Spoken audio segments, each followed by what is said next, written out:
Hey everyone, before we dive right into the action, I wanted to let you know that I stream these things on Twitch, and if you wanna hang out with me while I'm live, you can follow the channel, will be the first link in the description. Gonna be going for another King's Indian attack. Opponent opens up with d5, just gonna go for the fianchetto, and gonna be castling next. We're going d3, and then do knight e2 e4. We see a c5 setup, so against this, we could potentially get the chance to transpose into a Grunfeld in case of knight c6 d4. That's actually a very viable alternative, because if cd knight e4 e5, we basically get to play like a Grunfeld but with an extra tempo, so that could definitely be an alternative if you want, but I'm just gonna be playing it with d3 because I think it's more thematic for our rating climb with the King's Indian attack, and could also do e4 in this position. I think it's interesting. That I can maybe recall an older game played by Kramnik, maybe in Dortmund, with this e4 line. But I think, just for the sake of simplicity, gonna start with knight e2 and then do e4. Hopefully we can see d4, because we're gonna get into a thematic structure for the King's Indian attack. And okay, sadly we have de, which is gonna make the game a bit more positional, but that's definitely okay. Taking with the knight is interesting, but as a rule of thumb, gonna be taking back with a pawn.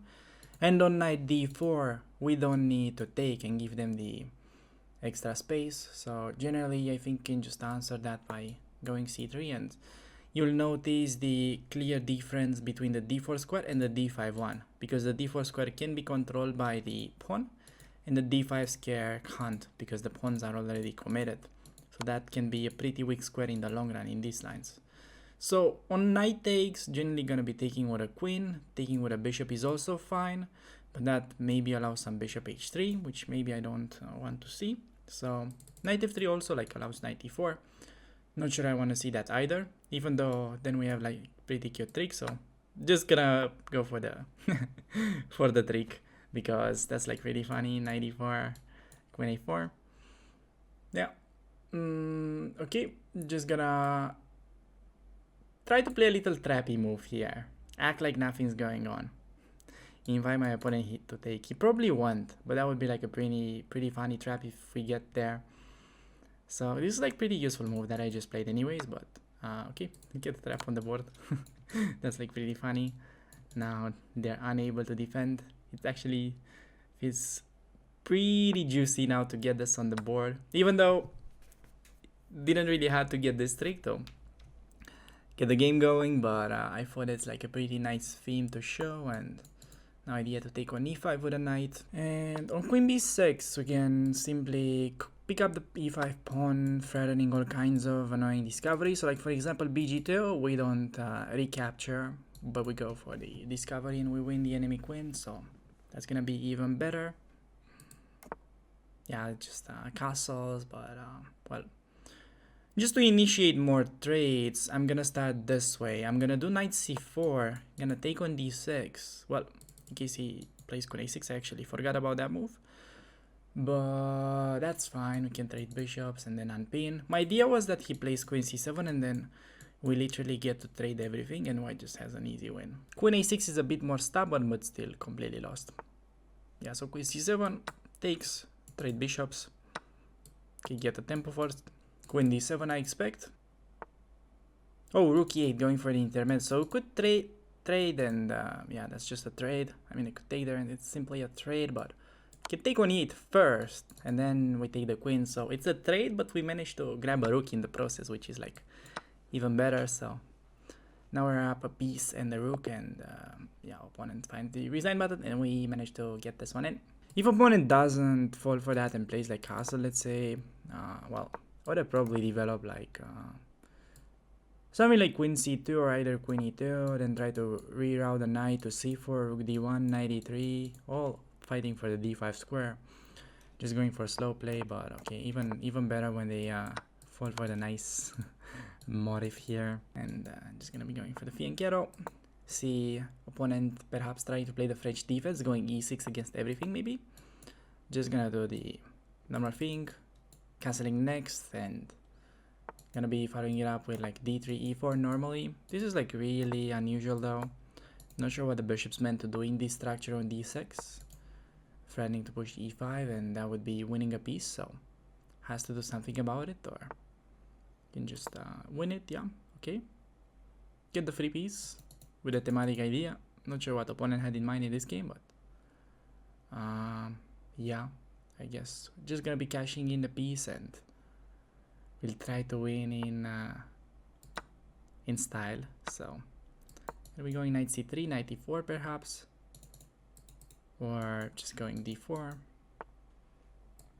Kind of like the move d4 because it's cd4, queen d4, and we're inviting a queen trade, which is definitely something we're happy to do when we are having an extra piece. Going for the endgame would be generally the easiest way to win, and just activating the rook. Perhaps knight b5 could be interesting next, attacking the bishop. So I would love to develop the bishop to f4.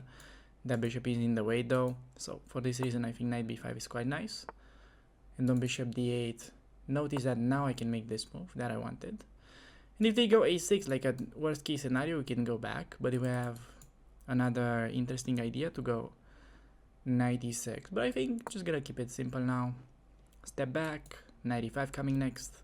Could have also played knight c7 by the way and forced the bishop trade, but just gonna keep it very simple. Knight e5, attacking the bishop, initiating more trades, and okay, opponent just going a6 with the last move, allowing us to capture and also manage to pick up the exchange in the process. Okay, get this one in, and we've got ourselves the white pieces, and we're gonna be trying out the King's Indian attack. Just going for the fianchetto, and yeah, looks like a lot of people in these ratings are just gonna try out knight c6 and d5. So we'll play d3, stopping them from advancing further with e4, and yeah, just gonna go bishop g2. We're gonna be continuing with short castle most of the times, and knight e2 e4 is like the typical idea. And you see like a lot of these opponents going bishop c5, and in fact against bishop c5 it will be a pretty big mistake to actually play knight e2, because they get a good opportunity to play the move e4. So in that regard, also think about like the bishop, which is a little bit vulnerable on this square. We can go for this trick with knight takes on e5. Point being that after knight takes we have d4, regaining the piece, but in the process we have managed to destroy my opponent's pawn center, which is actually pretty important. And yeah, they're supposed to play bishop d6. Surprisingly to me, not many people find bishop d6 in this position, because some of them will actually just take, but this is important, so after d they do keep the bishop pair. Problem with this move is that it just gives away the bishop pair for free, and I think white already has a pretty nice advantage in that position. And okay, this is definitely the most critical. I think we're gonna take, and I haven't yet decided whether after bishop takes I'm gonna be playing with c4, or if I'm gonna do like knight e2, knight f3. But I guess we'll find out when we get to that position. So okay, bishop d4, and now if they're playing knight c6 because the knight is under attack, I think queen h4 is actually like pretty annoying for them. And the idea would be to simply play bishop g5 on the next move and putting pressure on the f6 knight, and also pawn on d5 is a bit vulnerable, so yeah, h6. But the thing is, this move actually does not stop bishop g5.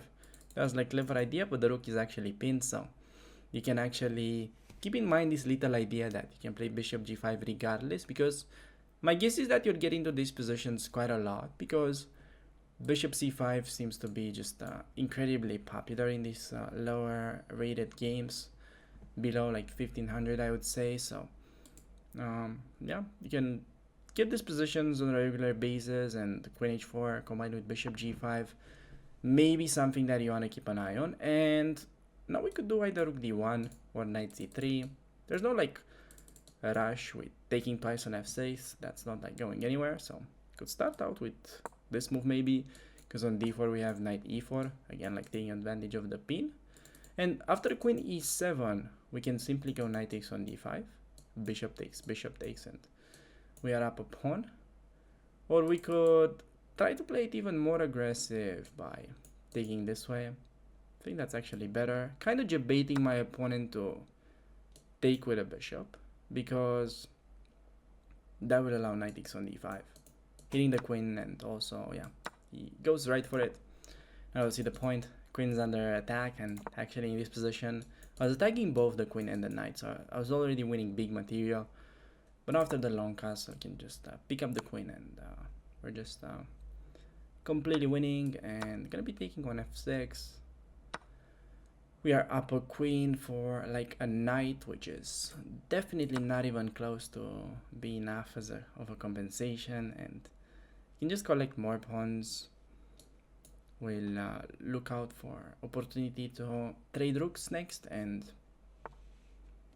I think from now on it should be a pretty smooth sailing, but I guess we're gonna find out. So it's bringing rooks to the open files. No need to like be greedy, try to take all the pawns. Like, first you can trade rooks and then literally collect all the remaining pieces. So there's no need to do it the other way around, and you see by playing this move we simply managed to force resignation. So get this one in. Okay, getting the white pieces, gonna be trying out another King's Indian attack, and we see d5. Gonna be going for the fianchetto, and opponent going for an early knight c6, meaning that he's willing to push in the center with e5. We can stop that with d4, but for the sake of the video and of the rating climb, we're just gonna allow him, and gonna be playing with d3. Just making e4 less effective and preparing to castle short on the next move. We see the Austrian attack with obviously reversed colors.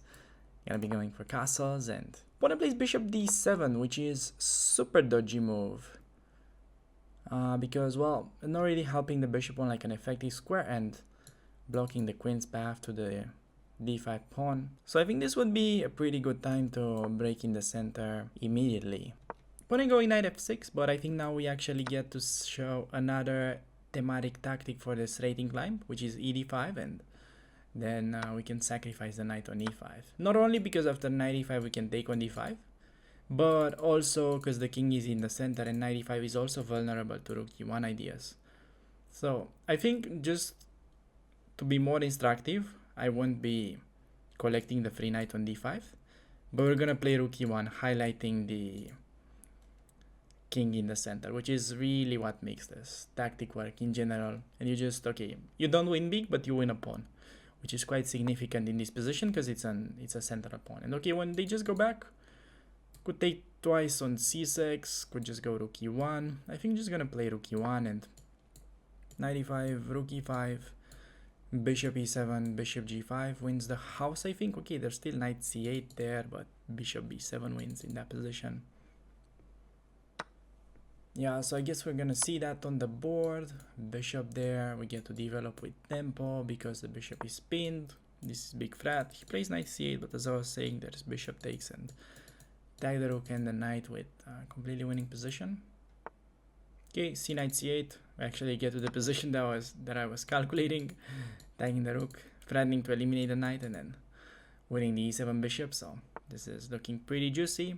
Tagging my bishop, just take this, rook e7 to follow next, and we're gonna be picking up the queen, pretty forced, has to sack, or otherwise can play like e7, but opponent finds the resign button anyways, and we managed to get this one in. Thanks a lot for making it this far into the video, and in case you're looking for more episodes from the same series, make sure to click one of the videos that will appear on the screen. So with that being said, I'd like to thank you for watching, and I'll see you around on the channel. Take care.